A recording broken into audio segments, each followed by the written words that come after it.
Okay, we set up our sheet. We entered our pounds. The month is done. 2015 April. We entered each week. We entered how many days until the last since the last poll. Week 5 we had 3 days, so we had a total of 31 days this month. And as you can see in this column on the end here, it totals up the total pounds that were entered for the week, or for the month rather. Sales, we also have our total dollars per machine, so we can see what's making us money and what isn't. If there's any weaknesses or anything, we're able to take a look at that. Also, we have our total turns for the month. We have our turns for each week for each machine. And then we have the total for the month. So if there's any bad weeks, or if there's anything that we did different, or we're able to spot that and see it easily. And then we can see for a month what the average turns are for each machine. Now we want to go ahead and concentrate on utilities. So we're going to grab our gas bill first, natural gas. We're going to put how much our total bill was. This includes tax and everything, because the true amount that you pay per unit is whatever the total amount of the bill is divided by however many units you have. So that's the true amount that you're paying per unit. So our bill is $1,177.08. So we're going to go down to units here, and we used 1,240 therms. Now you want to find on your bill what says the total amount of therms that you used in that time period.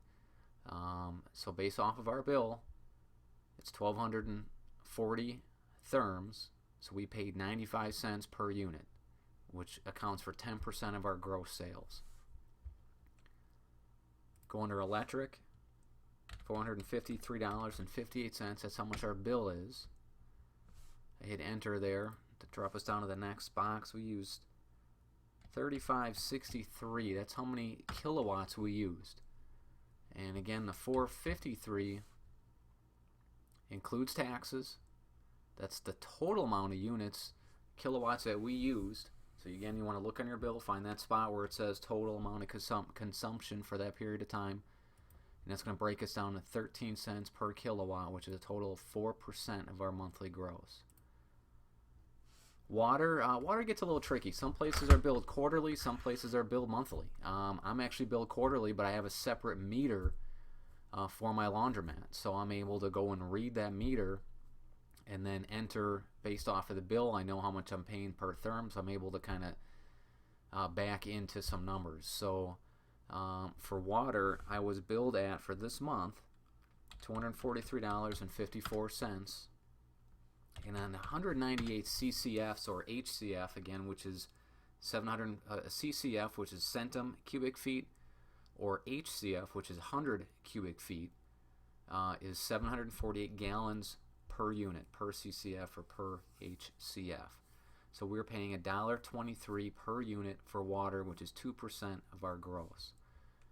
Sewer, which is the one that is climbing like crazy, $463.22. Again, same usage, 198. We're paying $2.34 per unit for 4% of our gross sales. Our total utility expense is $2,300, or 19.2% of our gross sales. You can see our projected water usage came at 219, so we might want to go in there and kind of refine our water usage, make sure that we have it entered correctly on our water page. If we go down here and click on water, maybe maybe this 50-pound washer is a little more efficient than we thought. Maybe we can back that down to 100 gallons, call the manufacturer, let's figure it out. You can see that only took us down to 210 units, so we're still off a bit there. You can fine-tune that, call the manufacturer, give them the model number, based on my settings, how I got this machine configured, how many gallons of water is used per use, and then you're able to get a more accurate number, and you can see how many gallons and units that you're using there. So that is our monthly sheet. Last but not least, we want to go ahead and save this sheet. So I'm pretty sure we already saved. Let's go to Save As. Yep, it's already there, April 215. It already exists. Sure, let's replace it, or you can just hit the Save button on the top there. And that's going to save that sheet. Now we can go back. a year or 2 years, and we can look at that same week and how many days we had in that week, and we can see, hey, you know, how much money did we make, or how many turns did we do on our top loaders week 1, April 2015. And then you're also going to be able to see what your total income was, how many turns that everything did for the total month, and you can say, wow, boy, my gas bill really went up over the last few years. Looking back at 2015, I was only paying 95 cents per therm. So maybe you need to adjust your vending prices or whatever to bring that percentage down. So so that is our sheet. That is it. Thank you.